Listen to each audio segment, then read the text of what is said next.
Hello दोस्तों, कैसे हैं आप सभी? आप सभी का ऑलराउंडर अकेडमी में फिर से स्वागत करता हूँ एक बार। आइए, आइए कोशिश करें कुछ पार्ट्स बचे हुए थे इसको आज कराते हैं। अभी कुछ पार्ट्स और बचेंगे, छोटे-छोटे वीडियोज़ हैं। छोटे-छोटे वीडियोज़ देख सकते हैं। इसको चाहें तो इकट्ठे में भी देख सकते हैं या अलग से पूरा संपूर्ण सेल नाम से पूरा एक वीडियो होगा जिसके अंदर आप पूरा देख सकते हैं। लेकिन अभी छोटे-छोटे पार्ट्स में आप देखिए, जिससे आपको जितनी ज़रूरत है उतनी चीज़ें मिलती जाएँ। चलिए, आइए बिना टाइम का वेस्ट किए सीधा मुद्दे पे आते हैं। चलिए आइए।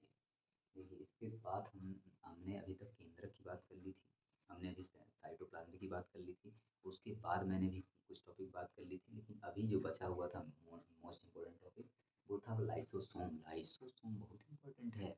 लाइसोसोम जो है, वो आपका सुसाइड बैग के नाम से जाना जाता है। किसमें? कोशिका के अंदर उपस्थित सुसाइड बैग। अब अनुमान अनुमान लगाओ, जिस चीज़ को सुसाइड बैग ही कहा जा रहा है, वो खतरनाक तो होगा ही, खतरनाक है। कैसे खतरनाक है? सुसाइड बैग इसीलिए बोला जा रहा है, इसके अंदर एक पाया जाता है जल अपघट्य पदार्थ, यानी जल अपघट्य एंजाइम, जिसे बोला जाता है हाइड्रोलिटिक एंजाइम। क्या बोला जाता है? Hydrolytic enzyme.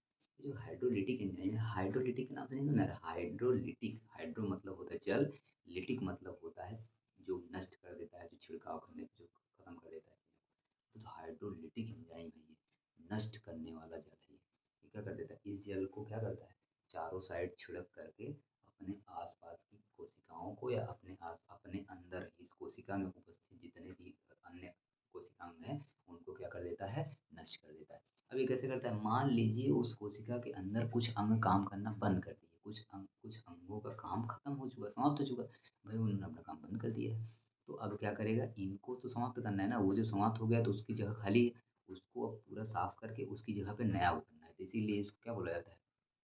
क्लीनर भी बोला जाता है। इसी को क्लीनर बोला जाता है। सफाई कर्मचारी है ये, सफाई कर्मचारी मतलब समझते हैं ना?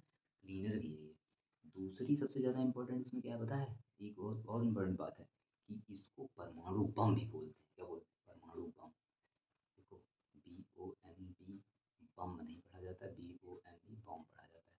लेकिन बहुत लोग जल्दी-जल्दी पढ़ते हैं तो हम भी पढ़ लिए, तो इसमें बुरा मत मानिएगा। चलिए, बम होता है, ठीक है? तो आगे आते हैं। इंग्लिश के टीचर नहीं, लेकिन इंग्लिश आती है। चलो, इसके बाद देखिए इसमें क्या होता है, एक इसका एक और नाम है निपटान थैली, डिस्पोजल बैग। क्या होता है? Disposal bag. निपटान, निपटान मतलब निपटा देने वाला चीज़, निपटान थैली, निपटा देने वाला चीज़। तो ये डिस्पोजल बैग भी है। क्या कर देता है? निपटान थैली है, निपटा भी देता है। निपटा दी मतलब जिस जो काम नहीं करेगा ढंग से ना उसको निपटा देगा। मान लो कि उसमें से उसके लाइसोम है और उसके आसपास जितने भी कोशिकांग हैं उसमें से कोई काम नहीं कर रहा है ना, उसके ऊपर ये छिड़क करके जल अपना उसको क्या कर देगा? निपटा देगा। इसीलिए उसको निपटान थैली भी बोलते हैं। बहुत खतरनाक है ये। दूसरा सबसे ज़्यादा इम्पोर्टेंट है कि क्या है ये? इसके अंदर जो हाइड्रोलिटिक एंजाइम्स पाया जाता है, इसका काम विषाणु और बैक्टीरिया से बचाने के लिए भी होता है। तो ये आपके जो विषाणु होते हैं, जीवाणु होते हैं, इन सभी से बचाने का भी प्रोसेस कौन करता है? तो आपका कौन करता है? यही जल अपघट्य पदार्थ को छोड़ करके लाइसोसोम ही बचाने में मदद करता है। क्योंकि क्या होता है, इस लाइसोसोम के ऊपर छोटे-छोटे छेद होते हैं, छोटे-छोटे क्या होते हैं? पोर्स होते हैं। उस पोर्स के से क्या होते हैं? बहुत सारे जो अन्न जिनकी ज़रूरत नहीं है, वो चले आते हैं अंदर। तो उनको क्या कर नष्ट करने के लिए कौन काम करता है? उस कोशिका के अंदर अगर कुछ भी आ गया ऐसा चीज़ पोर्स से, तो उसको नष्ट करने का काम कौन करता है? यही हाइड्रोलिटिक एंजाइम करता है। अगली बात इसमें अगर ध्यान देखें तो हाइड्रोलिटिक एंजाइम्स का और क्या काम है? ये मरी हुई सेल्स को खा करके समाप्त कर देने में भी काम करता है। जैसे मान लो आसपास की सेल्स कुछ डेथ हो गई हैं, उन सभी सेलों को क्या करेगा? खा पी के वहाँ पे एकदम सब समाप्त कर देगा, यानी उसको क्या कर देगा? वहाँ पे क्लीन कर देगा। इसीलिए इसको क्लीनर भी बोलते हैं। याद रखिएगा, सफाई कर्मचारी भी इसीलिए बोलते हैं। ये सारी इसके बारे में बात थी लाइसोसोम के बारे में। किसके बारे में बात थी? लाइसोसोम के बारे में। तो अब आई थिंक आपको सब कुछ याद हो गया होगा, इसमें कोई दिक्कत नहीं है। सारी बातें यहाँ पे लिखी हुई हैं, एक बार आप देख भी सकते हैं। अगले में आते हैं, सबसे ज़्यादा इम्पोर्टेंट इसके बाद क्या है? राइबोसोम। राइबोसोम बहुत खतरनाक चीज़ है। जैसे यही है लाइसोसोम है ना, राइबोसोम का काम ये तो नहीं है, लेकिन राइबोसोम का काम है प्रोटीन बनाने में मदद करने। प्रोटीन, आपकी प्रोटीन फैक्ट्री है आपकी, तो उसको कौन है? यही तो है राइबोसोम। प्रोटीन फैक्ट्री कहलाता है। अगली चीज़ को प्रोटीन फैक्ट्री बोलते क्यों हैं? क्योंकि ये प्रोटीन को क्या करता है? बनाने में हेल्प करता है। किसको?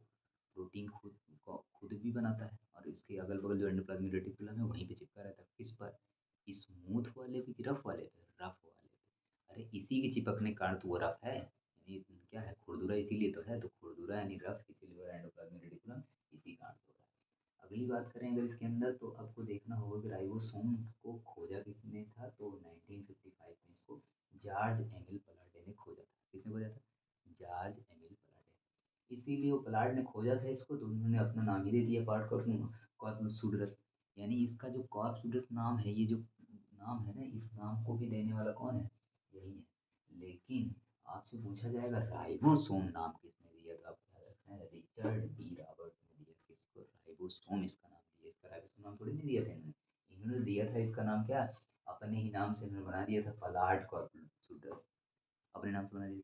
लेकिन उसको बाद में आया कौन? रिचर्ड बी रॉबर्ट्स, उन्होंने कहा राइबोसोम है, क्योंकि अपने रॉबर्ट के अकॉर्डिंग ही राइबोसोम ये भी बनाए होंगे, लेकिन इनको ज़्यादा कुछ बोलेगा नहीं कोई, राइबोसोम तो राइबोसोम, तो राइबोसोम बना दिया, बता दिया इन्होंने, मतलब खोज दिया इन्होंने, बना थोड़ी नहीं दिया, ये बना थोड़ी नहीं पाएंगे। अगली बात देखते हैं, ये 70s और 80s दो प्रकार के क्या होते हैं इसके अंदर, प्रोटीन्स का निर्माण के प्रोसेस होता है। अब 70s 80s क्या है, तो इस पुराने नए के अकॉर्डिंग समझ सकते हैं, इसके बारे में फुल डिटेल की बात भी होगी, वो ज़्यादातर आपको किसमें पढ़ने को मिलेगा, स्वतंत्र में पढ़ाएंगे, उसके अंदर आपको मिलेगा पढ़ने के लिए। अब ये राइबोसोम्स के बारे में बस इतना ही जान लीजिए, ये 70s 80s का जो रोल है वो क्या है, इसके अंदर से दो पॉइंट ऐसे होते हैं, वो जो एक गोला होता है वो थोड़ी नहीं है, पूरा दो गोला होता है, एक छोटा गोला एक बड़ा गोला होता है। ये जो छोटा वाला गोला 30s का होता है, ये बड़ा वाला गोला 50s का होता है, इधर 40s का होता है, 60s का होता है। इसको जोड़ो, चार कितना हो गया, 50 और 30 80। गलत लिख दी क्या? अरे नहीं, गलत नहीं लिखे हैं, बात सही है, ये 80 ही होता है। 70 एस इसको बोला जाता है, इसमें 10 का अंतर आता है। कितने का अंतर आता है? 10 का अंतर आता है, 10 का अंतर आता है। यहाँ देखो देखो देखो, 100 आ रहा है, 40 और 60 100। अरे मामला गड़बड़ हो गया, 100 लिख दी, गलत लिख दी। नहीं, गलत नहीं है, बिल्कुल सही है, ये इतने का ही होता है, लेकिन इसका जो पूरा अंतर है वो कितने का आता है? 20 का अंतर आता है। तो इसमें इतने का अंतर चलता है, इसमें 10 का अंतर चलता है, 20 का अंतर, वो बहुत बड़ा प्रोसेस है, उसको आगे बढ़ना, वो आपके टॉपिक मतलब आपके उसमें सिलेबस का हिस्सा नहीं है। आगे बात करते हैं, ये बातें आपको जहाँ तक है पूरी पूरी क्लियर हो गई होंगी। थोड़ा सा लाइसोसोम्स के बारे में बताते हुए हम ये भूल गए थे कि उसको उसको खोजा किसने था। 1955 में सामने लिखा है क्रिश्चियन डी डूबे ने खोजा था। किसने खोजा था? क्रिश्चियन डी डूबे ने खोजा था 1955 में। इस बात को आपको याद रखना है, ठीक है। तो चलिए बस इतना ही। तो अगला जो टॉपिक है इसके बाद आएगा, इसके बाद आप जानते हैं इसके बाद कौन सा अंग बचा हुआ था।